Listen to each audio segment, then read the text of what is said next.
Hello and welcome. Today's video is a bit of a novelty, at least for me, if not for you, because for the first time in quite a while, I am doing a solve of a case that I helped to write.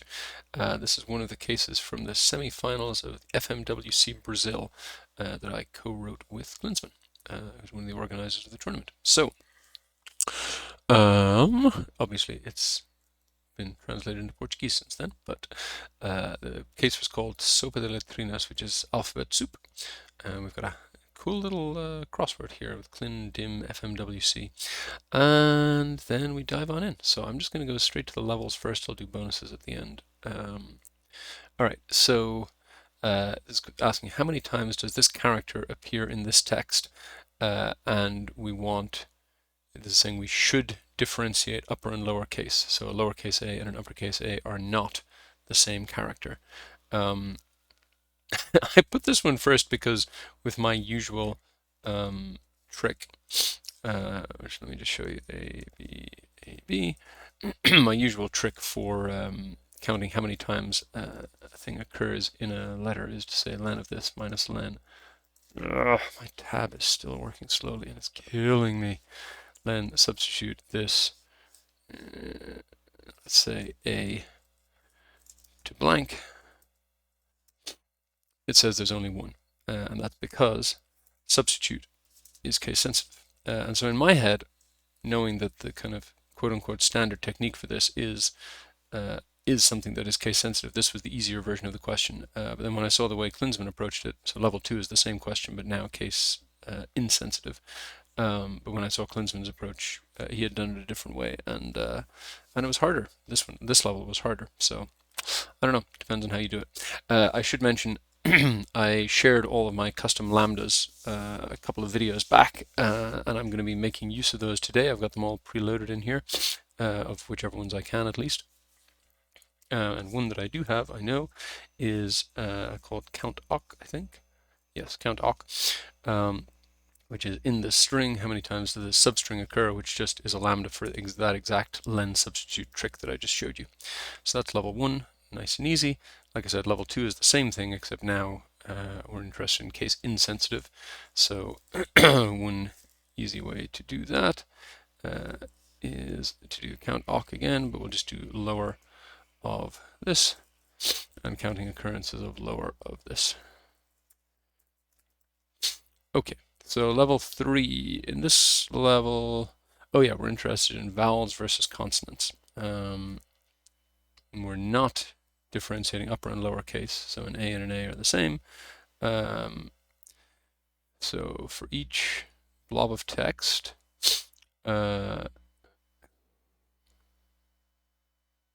find where the requested type, oh right, has its last letter to complete the set. So in other words, you can find a U, I, A, O, and E in positions 1, 3, 12, 14, and 33 in the example, and so the answer is 33 because it's the max of those. So the easy thing to do here is going to be A, E, I, O, U, and then we can have, just call that, just call it V, and then lots of different ways you can do this, but I'm going to go char of sequence of 26 letters starting at 65, or if you didn't know 65, you could say starting at code of uppercase A is going to give me the whole alphabet, and then I'm going to stack that with my vowels that I want to remove, and then I'm going to take unique, which has an optional argument to say, give me the values that occur exactly once. So by having the whole alphabet and then stacking the vowels in as well, that means there's 2 of all of those. I can't call this C, so I'll call it con for consonants. So all the ones that appear twice, which are the vowels, get removed and you get left with what's left. Okay, so I'm going to say max of X match. Oh, wait, hang on. Is it ever the case that they're not all there, is my question. I don't know. I'll find out if there's an error. So we'll say max of X match if this equals that, then con, otherwise V, against, now I want to split up the letters of this again. I would usually do mid, sequence, len, blah, blah, blah, but I've got a lambda to do that. I'm trying to get in the habit of using my lambda so that I can actually get some benefit out of them when the time comes. So max of x match of that, I think that's it. Yeah, that works. And I guess that answers my question. There is no case where they're not all present. This would have thrown an error, and then I would have gone and looked in the instructions to see what do you do if they're not all there. Okay, find the first unique character in each thing represented. Unique means that it appears just once. Don't differentiate upper and lower case. Okay. So start with just LTRS of this. It's a spill. Let's go somewhere with a little more space. Gives me that. Now, I guess one option is group by this LTRS G145 rows, and I don't want totals. 0, 0. And then I can let stupid autocomplete. Let A be that, and I'm interested in filter the first column of that, take a 1, where take the last column of it, take a -1, is equal to 1. Those are the ones that occur exactly once.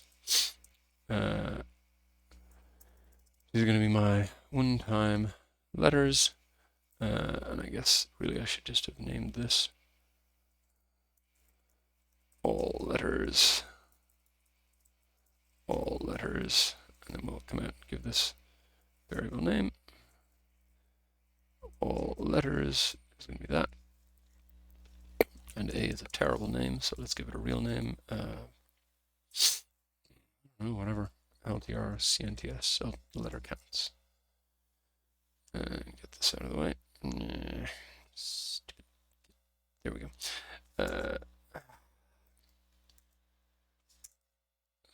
Put that there. So that's my one-time lets, and then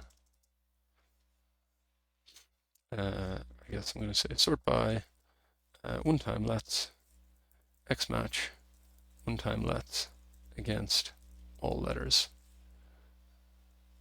and I want to sort in ascending order. I think that'll do it. Yeah, and then I just want, so that gives me the order in which they appear in the thing, and then I just want the first of those, which is going to be that.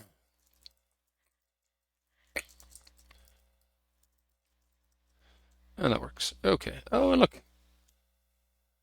Oh yeah, I remember it. I was thinking, wait, this looks like a name, but it's spelled wrong. But no, it's going backwards. It says Klinsmann and Langhanz. That might even be one of the bonus questions. Pull that out. Anyway, okay. Find the position for each blob of text. Oh yeah, where you get the first. So this is looking for the first place where there are this many unique characters in a row. And I think we're looking for the start of it. So if I say mid of this, starting from position 48 of length 16, I should get something that has 16 unique characters in it, if I'm remembering how the question is specified, and I am. And if I take any 16 characters from earlier on in it, I would not get that. So again, I'm trying to practice using my lambdas, so if that troubles you, then sorry about that, but I'm going to go with that. So we're going to take this in blobs of 16, and I noticed as I was making my lambda video that for some reason by default that it has overlaps. So you got the first 16, then you got the 16 starting from position 2 rather than starting from the end of that one. I don't know why that seems like the less natural default to me now, but anyway, that works. So now these are all the 16 consecutives, and then I just need to find where are these unique. And so one way to do that is to say map. Oh, the second lag is just driving me mad. Anyway, so lambda word. I'm going to say rows of unique of letters of word is equal to that. And that gives me false, false, false, false, false, up until number 48.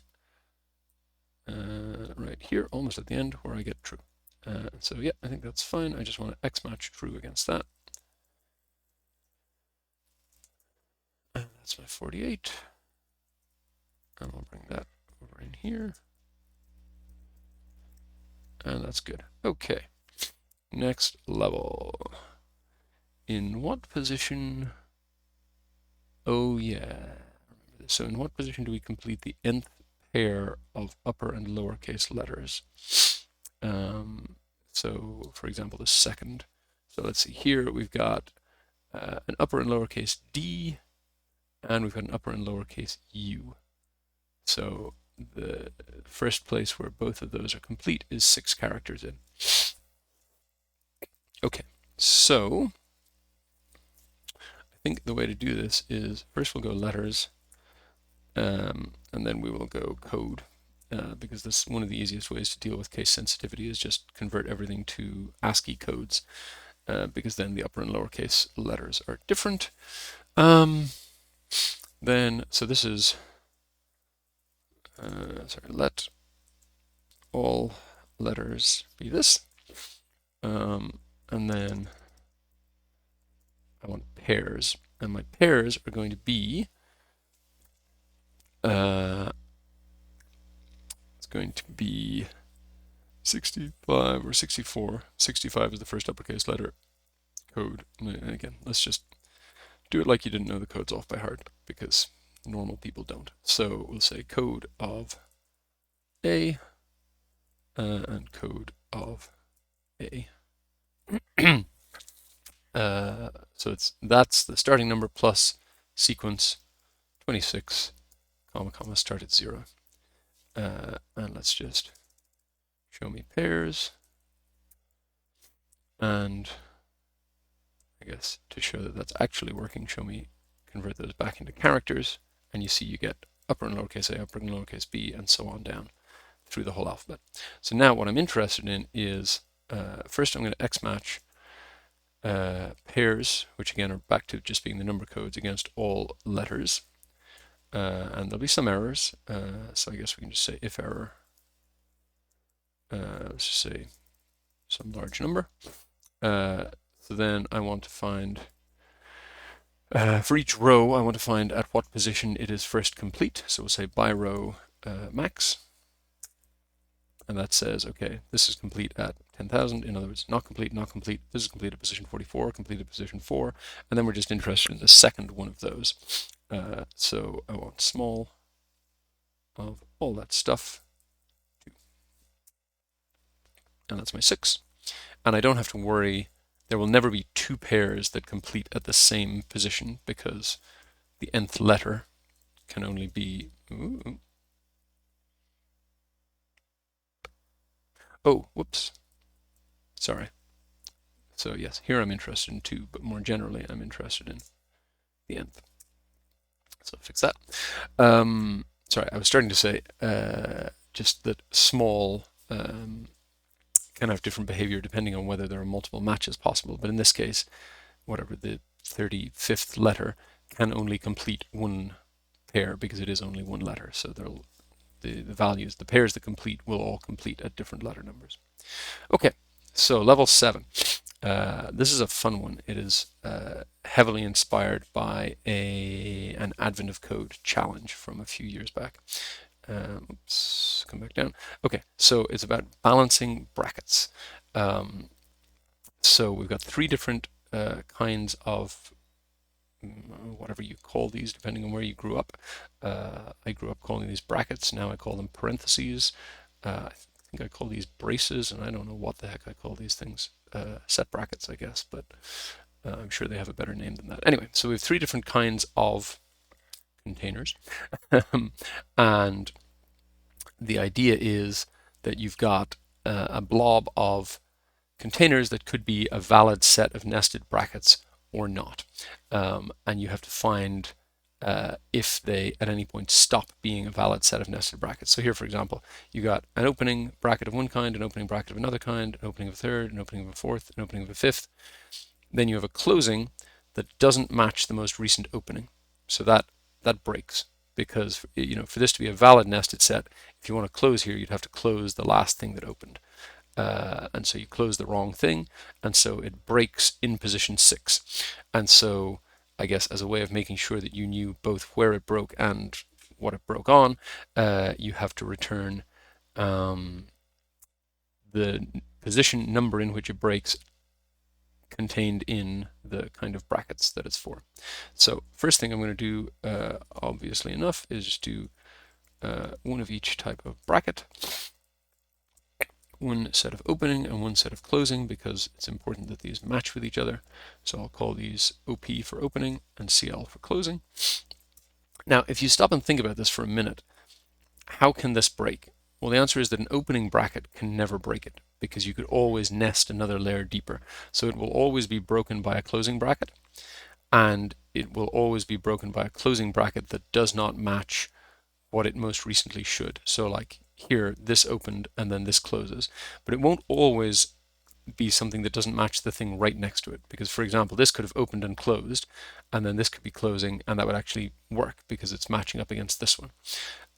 So it's a bit more subtle than that, although you could start off by just looking for closings that were not immediately preceded by an opening of the same type. It would be an okay-ish heuristic. But the way to think about it is, for each position, you want to build up a sense of how far down within the nesting you are. So in other words, after you open this one, you are one set bracket in. After you open this one, you're one set bracket and one brace in, then another set bracket, and so on. And this one, like I said, breaks before anything closes. But if you started closing some of these off, so close that one and then close that one, and then close the curly one before it, and so on. Basically, whenever you come to a valid closing, you'd say, okay, right now I'm 1 layer deep, 2 layers deep, 3 layers deep, 4 layers deep, 5 layers deep. Now I'm back to 4 layers deep, and that piece is gone. I'm no longer inside a square bracket. My most recent thing is a round bracket. Then that one closes, and now my most recent thing is this curly bracket. Then that one closes, my most recent thing is this square bracket, but that does not match it, and so we break here. So how are we going to go about it? Well, I think the most natural way to do it is to build up a sequence of the closing brackets that you're expecting in the order that you're expecting to hit them. Whenever you come to a new opening bracket like this, you'll add a new closing bracket to the sequence you're expecting to hit closing. Whenever you come to a new closing bracket, if it matches the one you're expecting to see next, you'll remove that from your list. And if it doesn't match, you'll say, okay, we've hit an error. So let's see what that looks like. First, again, we're going to split this into its characters. And then I'm going to I'm going to scan first so that we can see all the steps. So I'm going to start with nothing. In other words, I start inside no brackets. I'm going to run through this array, and then lambda a v. So first, I'm going to say if the next value that I come to, the next bracket, is an opening bracket, then I need to add the corresponding closing. So actually, I can just if error. So we can say xlookup v in opening, returning from closing. So in other words, look up the bracket, return the corresponding closing bracket, and add that to the A we already have. Is that the right way around? It is, or it can be at least. And if that throws an error, in other words, the bracket was not found in the list of opening brackets, that means we have a closing bracket. So then we'll say if,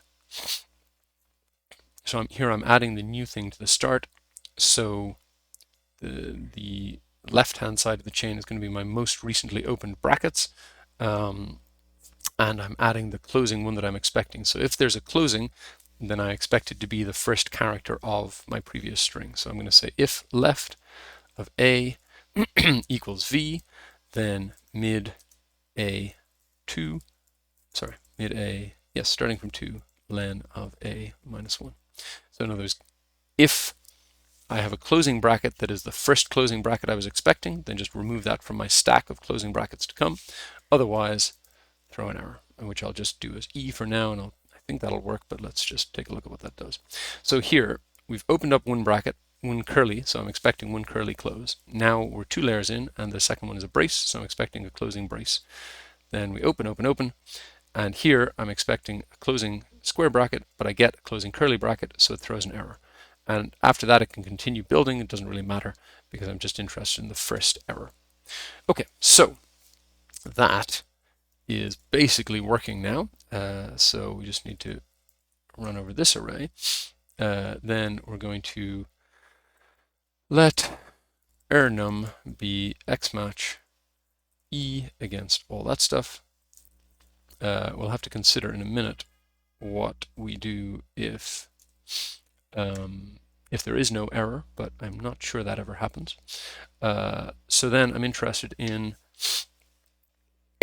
remember that, so I need to wrap this in an opening and closing of the type that breaks it. So in this case, the sixth thing that broke it is a closing round bracket. So I can say and mid this errnum 1. And that'll give me the closing, because remember, it always breaks on a closing bracket. And then we can xlookup that same thing, that's the closing, in closing, returning from opening, and add that to the start. And then I think we're all set. So we'll pop that in there.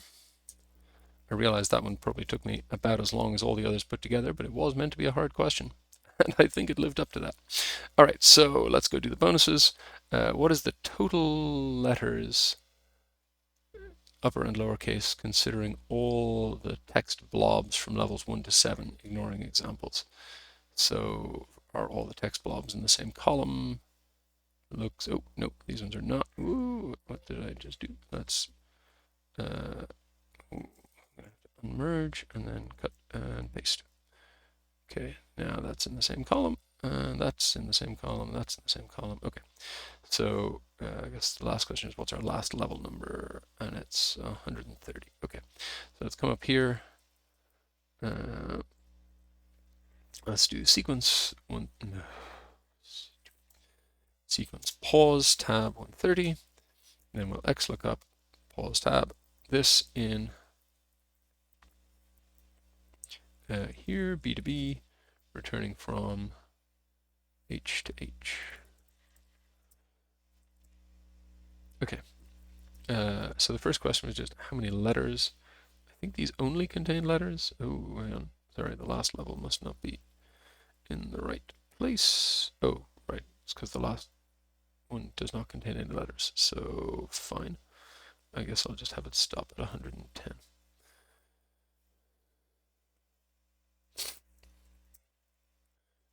But all the rest of them, I think, only contain letters, so I'm going to be slightly lazy and just do the total length rather than being slightly more proper and substituting out letters one at a time. So sum of len of that, and we're good. Okay, how many times does the letter A lowercase appear in all the questions? 1 to 130. Don't include the examples, so this is going to be count awk of cat of all this lowercase a. I'm good. Okay, what is the absolute difference between the number of vowels and the number of consonants between questions 1 to 130 included? This, don't ignore the examples. Okay, so we want, first let's just concat all this stuff, and then we want, sorry, let's lower concat that. No, upper, I think, because my V and my con were both uppercase. Let's just check that. Yes. So then I want count awk of this by V and sum.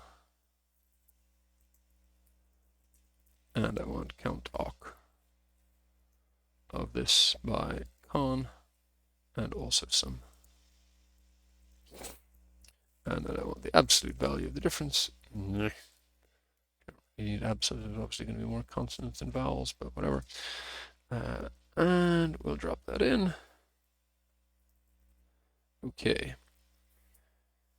Concatenate all the answers from level 4 and then reverse it. What does it? I knew this was one of the bonus questions. All right, so we're going to say concat sort by, and here they are. And we're going to sort this by, let's just do this minus 1. You can always generate a sequence if you need to, but if there's a handy one there, why not use it? And it's Klinsmann endearment, hooray! Okay, what is the sum of the odd answers to question 6? I think yes, impar is odd. Is that the odd game numbers or the odd answers? I think it's the odd answers. Let's try. Sum of level 6. Here it is. So this times is odd, and weird little quirk is odd. It doesn't work unless you give it a calculated range.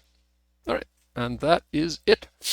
So yeah, that was. I think this last question was definitely the standout in my mind. There was also a harder bonus question. I think it was like a variation on level.